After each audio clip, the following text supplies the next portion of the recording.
We polled all the players, and they said they want to take it out. That's right. Yep. That's what it comes down to. You know, Muspelheim is actually really interesting in that foreigners do the best on this map. Like Koreans, if you look at Koreans versus foreigners, Koreans are not good at this map at all. Out of all the times we've seen this. But that being said, of course, I know this from your Excel spreadsheet that you do. Yes, there's a lot of unfamiliarity with it, and I think it's reasonable to say foreigners and Koreans both don't love this map. But here we are with a PVT and a Korean versus foreigner. So let's see how MaNa does. He is currently 0-2 today. Remember, he lost 2 games against Dark, but I'm looking forward to see how his PVT is. Yeah, MaNa is renowned for being able to execute very well in Protoss versus Terran. He did not necessarily fare that well in GSL Code S, but to be fair, do you remember his group, Andre? It was MVP, Tasia, and MMA. It's like, well, that's a pretty reasonable group. That's just if you can TVP that group, man, then just give him the GSL crown right there, because he would have actually stopped the MVP from going all the way to the finals, which, by the way, I am super stoked for. I cannot wait to watch MVP versus Life. Just because I would love the outcome either way. It's like there's such a story there. If Life wins, he's a 15-year-old kid that was on Xenex. That was just like a team in shambles. All of a sudden joining StarTale and being able to win. He'd be the youngest, I believe, the youngest StarCraft 1 and StarCraft 2 pro gamer to make it to the finals. How old was Lenok when he made it to the finals last year? Was he 16? Because I feel like Lenok's in that discussion. But either way, Life is there. You know, Flash is in that discussion. Lenok is Flash is in every single discussion, man. It's like, hey, mom. Or it's like, when the mom's like, hey, man, like, what do you want to be when you grow up? It's like, I want to be Flash. It's like, wait, what'd you learn at school today? I learned that Flash was really good. Is that what you learned? It's like, no, I just watched StarCraft between classes. This whole time she's thinking of like Flash Gordon. Like, yeah, you do well in track. Go at it. And in actuality, here. Nah. A little bit later. Up. Okay, Andre, be definitely shouldn't do that while actually you casting. Like opened up like 5 different tabs. I know. I could have actually opened up the other windows. Everybody sees what I have on there. They'd be like, Andre. Anyway. This is kind of cool. MaNa went for a super fast Nexus, and then delayed getting gas for a long time. In fact, he doesn't even have enough gas for Warp Gate after Cybernetics Core finished.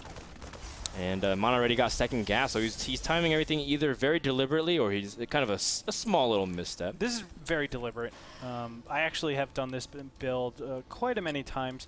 Even in PvZ, you'll see this from time to time, where you go, 13, 14, it doesn't really matter. Squeeze out the Nexus 13, 14, 15 gateway, and then you put your Nexus on 17.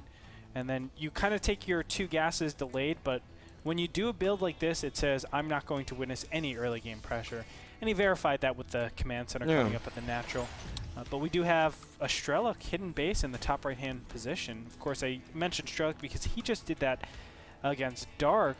He wasn't able to win it, but it actually benefited him so much. He had just a booming economy because of that. But will MaNa actually scout this out? That's a really tough position to actually scout out. And I feel like if it goes unseen, obviously GanZi will reap the benefits of that and snowball it out of control. Yeah, I think Rotterdam was talking to me the other day. As you can see, the Marines poking and trying to kite. GanZi controls this very well. He shouldn't lose too much, and he can force the Stalker back. But good control on the Stalker from MaNa.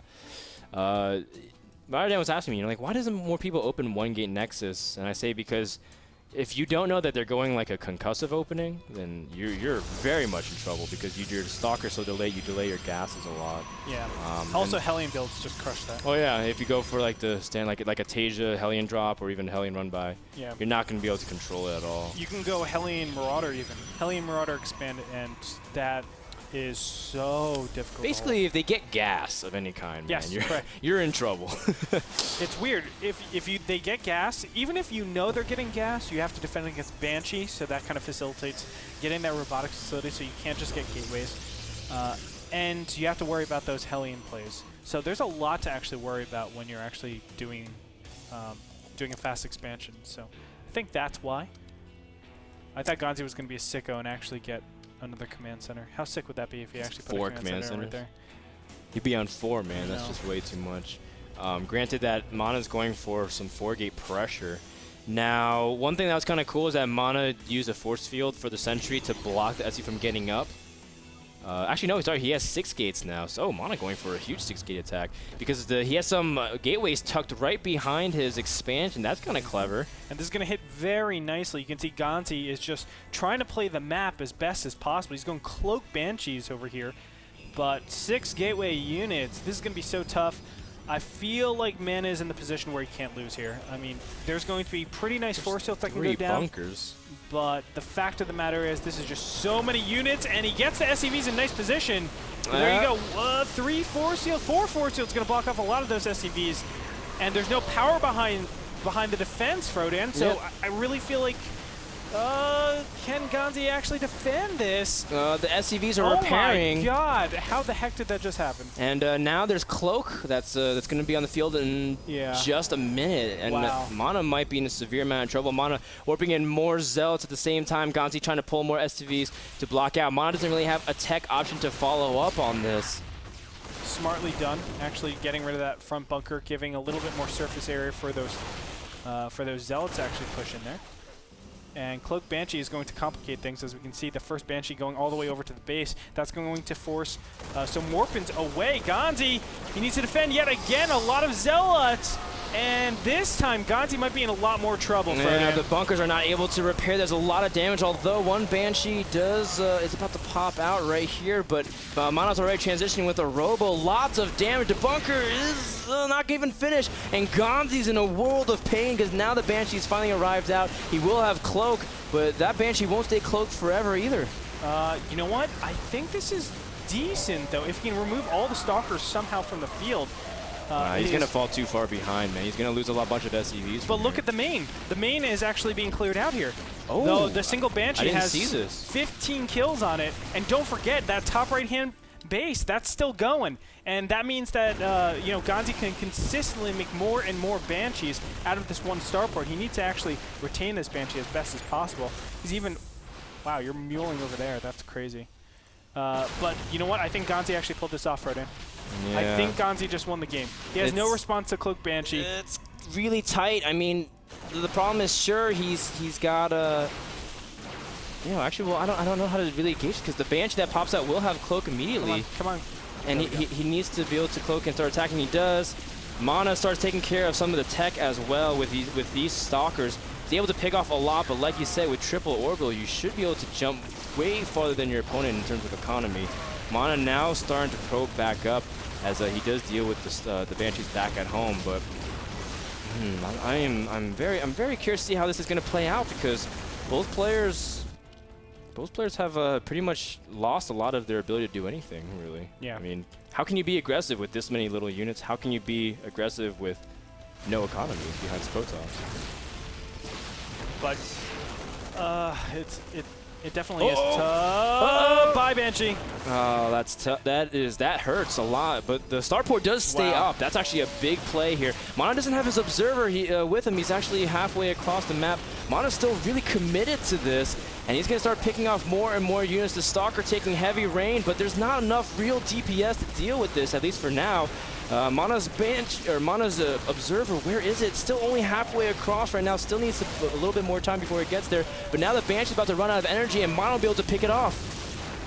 Still, the Banshee did so much damage, but the fact of the matter is there's no bunker over here. GanZi didn't prepare for this, and it's really unfortunate. I thought GanZi was in a great position. I mean, he was clearing up everything, and if he just stabilized his main, he didn't even need to defend his natural. He would have been great, but now he's in a position where the Stalker's doing way too much damage. The Observer's over here and now can clear out everything. Going into the production line of any Terran is going to be super difficult. The snipe on the Banshee is huge, and I think that's the winning blow for MaNa. If he's able to really whittle down these Marine counts, he's not focus firing, he's actually macroing elsewhere back at home, starting his pro production once again. And GanZi's units are popping out one by one. Sure, he's gonna come in top right, but GG, and after a huge struggle where it looked like it really could have gone either way, MaNa takes game number 1. Woo. 3 orbital command centers, a mining base, so much SCV production. It was very easy for GanZi to just lift up the natural, bunker up, and say, I have an advantage. I have the top right-hand base. I'm okay.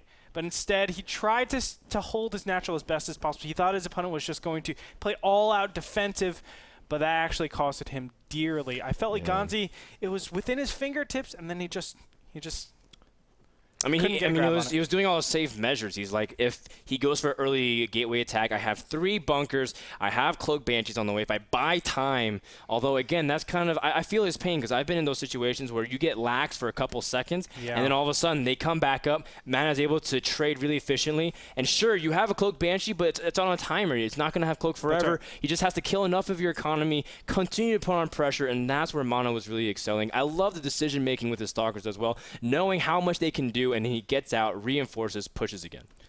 That's right. I mean, MaNa played really, really well. Even though I was talking about GanZi most of that game, MaNa made the right decisions to say, yes, he has Cloak Banshees, but I can weather the storm, do enough damage to get more on my return. And that's exactly what he did time after time after time. So well played by MaNa, and 1-0 for him. 1-0 for MaNa. Thank you so much to Epson, the number one projector brand worldwide. Check them out at Epson.com for your own projector or for anything that you need in terms of a brilliant HD quality. We'll be back after this with another game between MaNa versus GanZi. Who's going to take game number 2? Who will take the series? We'll find out right after this.